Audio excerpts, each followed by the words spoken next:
અમીરુલ મુમિનીન હઝરત અલી ઇબ્ન અબી તાલિબ અલૈહિસ્સલામ એમનાથી પૂછવામાં આવ્યું, મૌલા, મૌતની તૈયારી એટલે શું?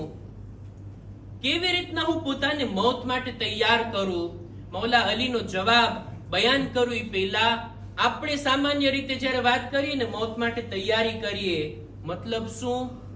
વસિયતનામું લખી નાખીએ. બહુ તો એવું તો ઝિયારતમાં ગયા હોય તો આપણા માટે કફન લઈ આવીએ, ભલામણો કરી નાખીએ કે અમારા બાલ બચ્ચાનું ધ્યાન રાખજો, અમારા પછી અમારી ફેમિલીનો ખ્યાલ રાખજો. આ બધી વાતોને આપણે મૌતની તૈયારી સમજીએ છીએ. આવો જોઈએ મૌલા અલીની નજરમાં મૌતની તૈયારી શું છે. મૌલા પોતે ફરમાવે છે, મૌતની તૈયારી એટલે આ ત્રણ ચીજો, આ ત્રણ બાબતો મરવા માટેની, ખુદાની મુલાકાત માટેની તૈયારી છે. કઈ કઈ? અદાઉલ ફરાઇદ, વાજિબાતને અદા કરવું, આ મૌતની તૈયારી છે.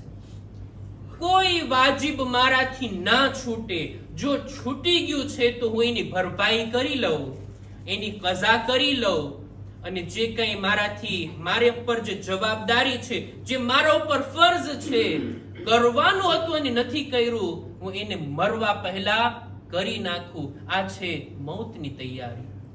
વજ્તિનાબુલ મહારિમ, ગુનાહથી બચવું, આ છે મૌતની તૈયારી. ગુનાહ ન કરવા જોઈએ, પણ જો થઈ ગયા, ભૂલચૂક થઈ ગઈ, તરત જ ખુદાની બારગાહમાં તૌબા ઇસ્તિગફાર કરી પોતાના ગુનાહની માફી માંગી લેવી. આ છે મૌતની તૈયારી.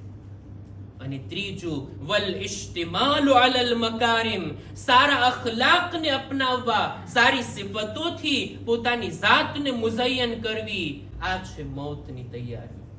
મૌલા કહે છે, આ ત્રણ બાબતો કોઈ કરી લઈને પછી એના દિલમાં ડર નહીં રહે, મૌત એના પર આવી પડે યા પોતે મૌત ઉપર જઈ પડે.